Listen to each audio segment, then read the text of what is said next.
الحمدللہ والسلام علی رسول اللہ اما بعد فإن الخیر حدیث کتاب اللہ۔ میرے مسلمان بھائیو السلام علیکم ورحمۃ اللہ وبرکاتہ۔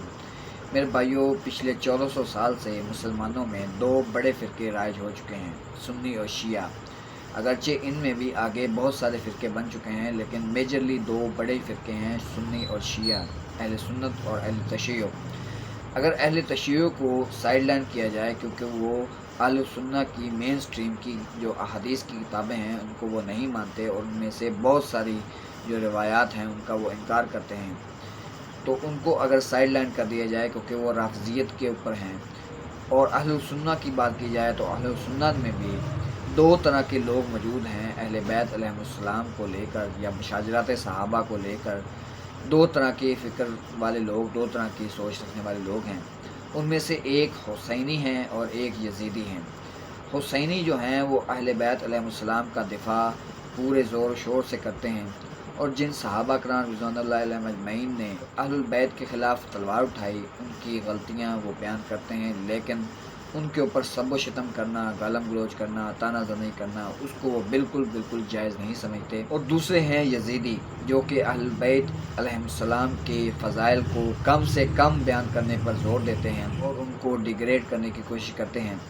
اور دوسری طرف یزید اور ان کے حامیوں کو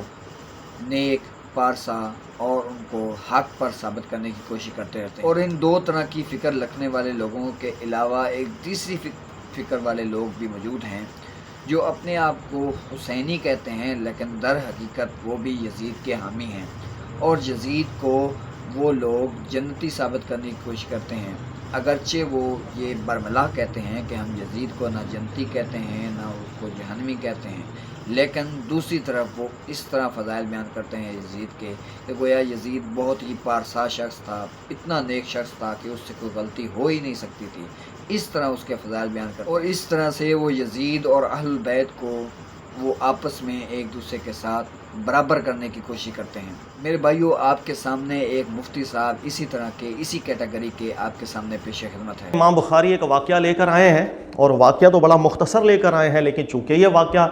ہے، کتابوں میں ذکر ہے، تاریخ کی کتابوں میں، اور امام بخاری کو یہ صحیح سند کے ساتھ واقعہ ملا، ذکر کیا۔ حضرت علی رضی اللہ تعالیٰ عنہ نے جاریہ بن قدامہ ایک شخص تھے، اور ان کا لقب پتہ ہے کیا تھا؟ جلاد ان کا لقب تھا، محرقن اسے کہا جاتا تھا، محرق، جلاد، اس کو بھیجا تھا۔ اور حضرت امیر معاویہ کی طرف سے ایک گروہ تھا جس میں صحابی رسول صلی اللہ علیہ وسلم موجود تھے، ان کا نام تھا عبداللہ بن عمر بن حضرمی، ابن حضرمی سے کہا جاتا تھا۔ یہ رسول اللہ صلی اللہ علیہ وسلم کے مبارک زمانہ میں چھوٹے تھے، لیکن نبی پاک علیہ السلام کا دیدار بھی کیا اور ایمان بھی لے کر آئے۔ یہ صحابی رسول صلی اللہ علیہ وسلم اس گروہ میں موجود بھی تھے، 70 افراد پر مشتمل وہ گروہ تھا۔ ایک گھر میں داخل ہوا، جاریہ بن قدامہ حضرت علی کے حکم پر رضی اللہ تعالیٰ عنہ چلے گئے، ان کے گھر کا حصار باندھ لیا، اور حصار باندھنے کے بعد صحابی رسول سمیت صلی اللہ علیہ وسلم 70 افراد کو زندہ جلا دیا۔ اب مفتی صاحب نے فرمایا ہے کہ امام بخاری رحمہ اللہ صحیح سند کے ساتھ اس واقعے کو احادیث کے اندر لے کر آئے ہیں، اور چونکہ یہ تاریخ سے بھی ثابت ہے، تاریخی کتابوں میں بھی یہ واقعہ موجود ہے، تو صحیح سند کے ساتھ یہ لے کر آئے ہیں، لیکن مفتی صاحب اس واقعے کے اندر صحابہ کرام رضوان اللہ علیہم اجمعین کا نام لے رہے ہیں کہ ایک صحابی تھے، اس کے اندر اور کچھ صحابہ تھے جن کو مولا علی علیہ السلام نے ایک شخص سے زندہ جلوا دیا۔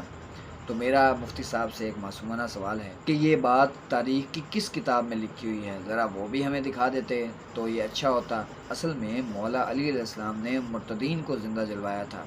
اور اس کے اوپر بعد میں مولا علی علیہ السلام نے اس کے اوپر رجوع بھی کیا ہے، لیکن اگر مفتی صاحب تاریخ کا وہ حوالہ دکھاتے تو یہی ملتا کہ وہ مرتدین تھے جن کو مولا علی علیہ السلام نے زندہ جلوایا، اور اس کے بعد انہوں نے اس کے اوپر رجوع بھی کیا۔ یہی وجہ ہے جو میں اکثر آپ لوگوں کو ذکر کرتا ہوں کہ ہر وہ ظلم و ستم جو آپ کو ایک گروہ سے کے حوالے سے ملے، بھائی اہل شام بڑا ظلم و ستم کرتا ہے، وہی آپ کو بلکہ اس سے بڑھ کر ظلم مل جائے گا کہ حضرت علی نے بھی کیا۔ یہاں انہوں نے ظلم کیا، وہاں انہوں نے کیا، یا ان کا یہ ناروا سلوک، یا ان کا یہ ناروا سلوک، یا یہ دیکھو بدعتی، یا یہ دیکھو بدعتی، یا یہ دیکھو لالچی، یا یہ دیکھو، ہر طرح کی روایتیں کتابوں میں بھر گئی، صحیح سند کے ساتھ آ گئی۔ قرآن نازل ہوا تو اللہ نے فرمایا کنتم خیر امۃ اخرجت للناس، براہ راست صحابہ کرام کی قوم کو خطاب کر کے اللہ نے فرمایا یہ بہترین امت ہے جس کو ہم نے نکالا ہے۔ امت یاد رکھیے گا، ایک دو فرد کو نہیں کہا جاتا، پوری جماعت کو کہا جاتا ہے۔ رسول اللہ صلی اللہ علیہ وسلم کے سامنے جتنی جماعت اللہ نے ایمان والے، سچے ایمان والے رکھے، ان کو اللہ نے خیر امہ قرار دیا، بہترین امت۔ قرآن کا خیر امت کے حوالے سے رسول اللہ صلی اللہ علیہ وسلم کے ساتھ والے ہیں، سامنے والے ایمان والے۔ لہٰذا اگر کوئی بھی روایت اس کے بعد ہمیں ملے جو ہمیں نقشہ ایسا کھینچ کے دے کہ صحابہ کرام جو رسول اللہ صلی اللہ علیہ وسلم کے سامنے ایمان لے کر آئے ہیں نہایت درجے کے ظالم لوگ گزرے ہیں، فضول لوگ گزرے ہیں، ان کا کریکٹر ٹھیک نہیں تھا، یعنی آپ کو یہ لگے کہ وہ امت ہی ٹھیک نہیں تھی، تو قرآن کو چیلنج آپ کر رہے ہیں، ایسی سب کتابوں کو اٹھا کے دیوار پہ مار۔ اس کو مفتی صاحب بڑے زور و شور سے ظلم قرار دے رہے ہیں اور کہتے ہیں کہ یہ مولا علی علیہ السلام نے ظلم کیا ہے، اور یہ ظلم انہوں نے صحابہ کرام کے اوپر کیا ہے۔ میرے بھائی، وہ مرتدین تھے جن کو مولا علی علیہ السلام نے زندہ جلوایا، جن کو مولا علی علیہ السلام نے قتل کرایا، وہ مرتدین تھے۔ اب مفتی صاحب سے اگر یہ سوال کیا جائے کہ حضرت سیدنا ابو بکر صدیق رضی اللہ تعالیٰ عنہ نے جب تلوار اٹھائی منکرین زکوٰۃ کے اوپر، تو وہ ظلم نہیں تھا؟ وہ صحابہ کرام آفیشلی صحابہ کرام نہیں تھے؟ وہ خیر امت نہیں تھے؟ کیا وہ نبی صلی اللہ علیہ وسلم پر ایمان نہیں لائے تھے؟ یا نبی صلی اللہ علیہ وسلم کی صحبت اختیار نہیں کی تھی؟ صحبت نہیں انہوں نے لی تھی نبی صلی اللہ علیہ وسلم کی؟ تو وہ لوگ جب انہوں نے منکرین زکوٰۃ کے ساتھ مل کر انہوں نے زکوٰۃ دینے سے انکار کر دیا صحابہ کرام نے، تو وہ لوگ اسی طرح مرتد ہو گئے اور سیدنا ابو بکر صدیق رضی اللہ تعالیٰ عنہ کے خلاف تلوار اٹھائی اور ان کا قتال کیا، جب تک کہ انہوں نے زکوٰۃ کا حکم مان نہیں لیا اور واپس زکوٰۃ دینی شروع نہیں کر دی۔ تو یہ کیا سیدنا ابو بکر صدیق رضی اللہ تعالیٰ عنہ نے ظلم کیا؟ میرے بھائی، جو خلیفہ ہوتا ہے اس کو فیصلہ لینا پڑتا ہے جب کوئی اس طرح کا کام کرتا ہے کہ وہ قرآن و سنت کو ڈیمیج کرے، تو چاہے وہ آفیشلی صحابی تھے وہ جنہوں نے منکرین زکوٰۃ کے ساتھ مل کر انہوں نے زکوٰۃ دینے سے انکار کیا تھا۔ دیں گے، اس لیے حضرت علی کو کسی نے آج تک ظالم قرار نہیں دیا۔ حضرت علی کو کس نے کہا کہ آج تک اہل سنت کے علماء میں سے کہ انہوں نے زندہ بندے جلائے، 70 افراد کو زندہ جلایا جس میں صحابی رسول بھی داخل ہیں صلی اللہ علیہ وسلم، آج تک کسی نے بیان کیا؟ لہٰذا ہم کربلا کو روتے ہیں، ارے کربلا سے پہلے بھی بہت کربلا کتابوں کے اندر بھرے ہوئے آئے ہیں، ان کا کیا کریں گے؟ ان کو کیسے کتابوں سے نکالیں گے؟ ہاں، ہم خیانت کرتے ہیں، لوگوں کو بیان نہیں کرتے، یا ایمانداری کا دامن اپنا تھام کے رکھو، لوگوں کو ہر چیز بیان کرو۔ ہاں، روایتوں میں گند وہاں آیا ہے، روایتوں میں گند ان سے متعلق بھی بہت آیا،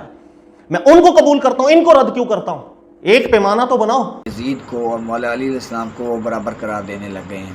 وہ کہہ رہے ہیں کہ اگر یزید نے ظلم کیا ہے، یزید نے اگر 72 افراد کو شہید کیا ہے کربلا کے اندر، تو مولا علی علیہ السلام نے بھی ویسی ہی کربلا کی ہے۔ یاد رکھیے، یہاں عمل کی بات نہیں ہو رہی،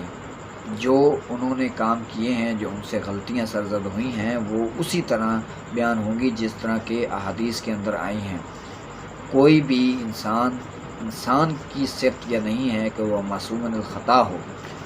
پیغمبر محفوظ ہوتے ہیں، رسول محفوظ ہوتے ہیں، لیکن رسولوں کے علاوہ غیر انبیاء، غیر رسول جو ہوتے ہیں وہ بالکل معصوم نہیں ہیں، وہ معصوم من الخطا نہیں ہیں، وہ گناہوں سے پاک نہیں ہیں، ان سے سرزد ہو سکتے ہیں۔ مشاجرات صحابہ بیان کرنے کے حوالے سے مولانا اسحاق مدنی رحمہ اللہ، ان کے شاگرد خاص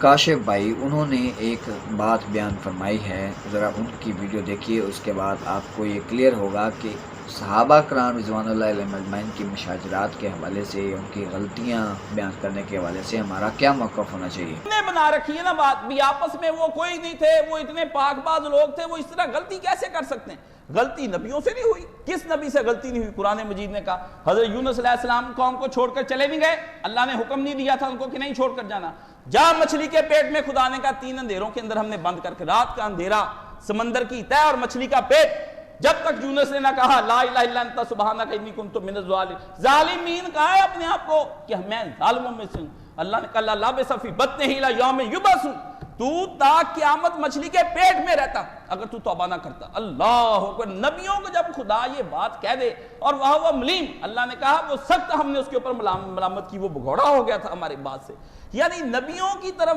جاتے ہیں تو وہاں سارا پڑھتے بھی، داڑھی بھی ایک نبی نے پکڑی، دوسری نے کھینچی، دونوں نبی شریعت والے، موسیٰ علیہ السلام ابھی وہ اللہ سے باتیں کر کے آئے، 40 دن اوپر رہ کے تزکیہ نفس ہوا ہے، نیچے آئے، داڑھی پکڑ لی بھائی کی، اور بھائی نے کہا وہ بھی نبی ہے ہارون، اس کو کہہ رہے ہیں بھائی کو کہہ رہے ہیں جناب بھائی اس طرح نہ کر، یہ تیری بڑی زیادتی ہے میرے ساتھ۔ یوسف اس کا اپنا اعتراف خلاف تو ملوکیت کی شرعی حیثیت، اس میں وہ صاف لکھا ہے اس نے کہ صحابہ کرام سے گناہ کا صادر ہو جانا کوئی بڑی بات نہیں، غلطی ہو جانی ان سے، گناہ ہو جانا کوئی بڑی بات نہیں۔ کیوں؟ ماعز سلبی نے زنا نہیں کیا، غامدیہ جو تھی وہ زنا کر کے نہیں آ گئی، حضور نے اس کا بچہ لے کے پھر اس کو قتل نہیں کرایا،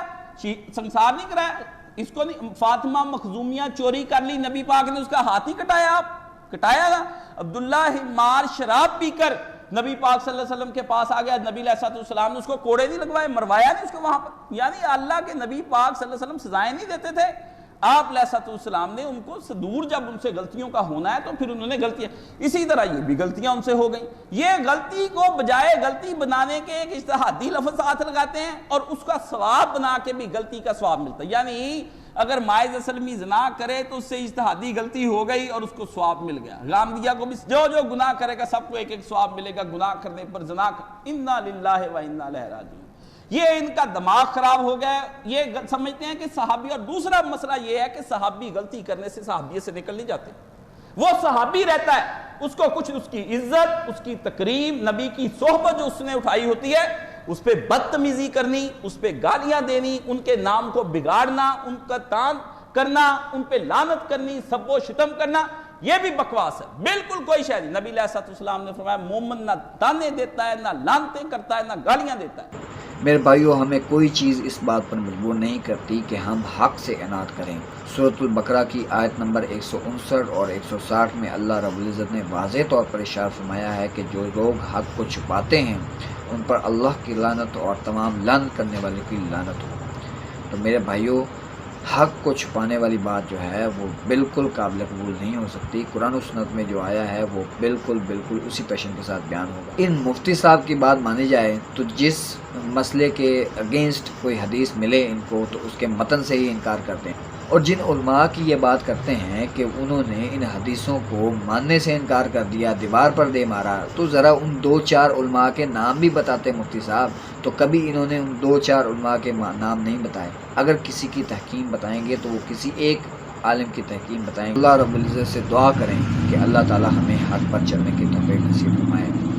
دعا کرتا ہوں جو حق بات کہی اللہ رب العزت ہمارے دل میں راسخ فرمائے، ہمیں کتاب و سنت کی تعلیمات کے اوپر عمل کرنے کی توفیق نصیب فرمائے۔ آمین وما علینا الا البلاغ المبین۔ السلام علیکم ورحمۃ اللہ وبرکاتہ۔